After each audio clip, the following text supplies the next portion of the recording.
Hello there, kembali lagi bersama gue Sang Padawan di Buletin Star Wars.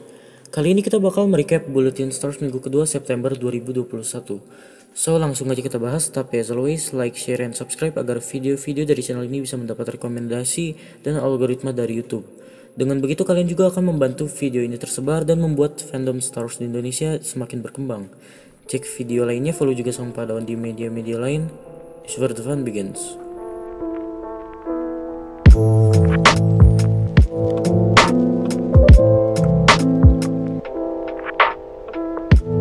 Akhirnya, official cinematic trailer dari game Star Wars Hunters dirilis.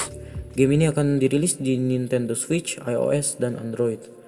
Hunters bertimeline di waktu setelah runtuhnya Empire dan setelah Rebel yang menang membangun New Republic.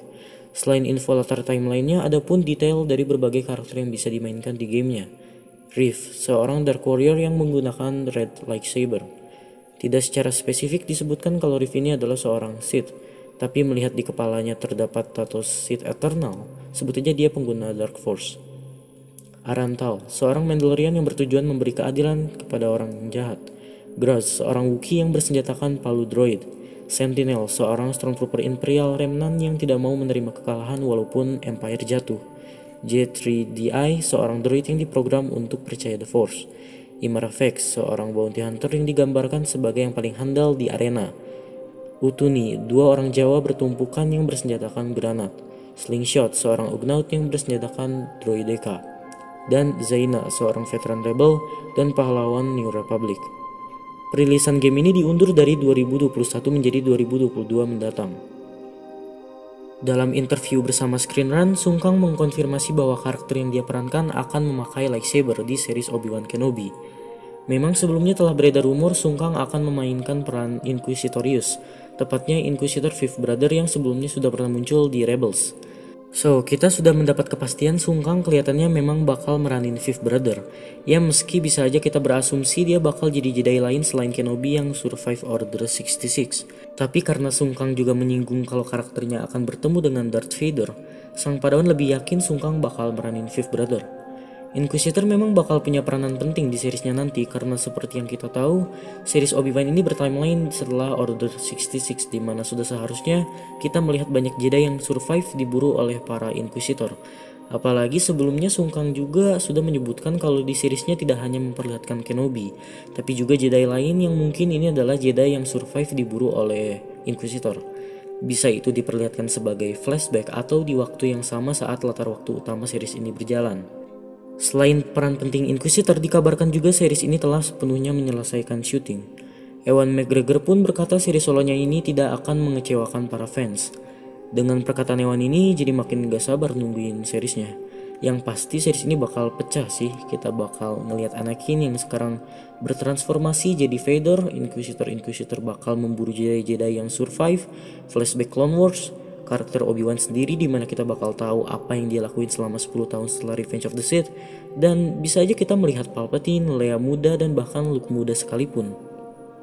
Dalam interview bersama Slash Film, Katie Sackhoff membahas soal masa depan dia di Star Wars sebagai Bo-Katan, di mana dia berkata kalau season 2 The Mandalorian meninggalkan karakternya dengan urusan yang belum selesai, di mana di The Mandalorian season 3 itu akan dieksplorasi. Seperti yang Sang Padawan bahas sebelum-sebelumnya, jangan lupa tujuan utama Bo-Katan yang sebenarnya dengan membantu Din dan Grogu di season 2 adalah untuk menghancurkan Imperial Remnant pimpinan Moff Gideon, serta merebut kembali Darksaber-nya yang entah gimana belum dijelaskan direbut oleh Gideon.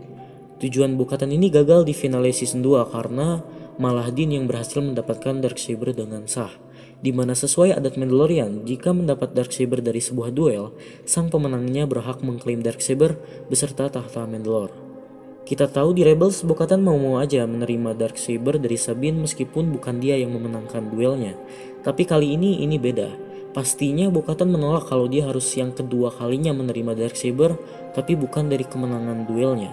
So kita lihat aja nanti apa Bo-Katan akan memenangkan duel melawan Din demi kepantasannya dalam mengklaim Darksaber atau gimana. Yang pasti Mandalorian season 3 nanti bakal lebih mengeksplor Mandalore.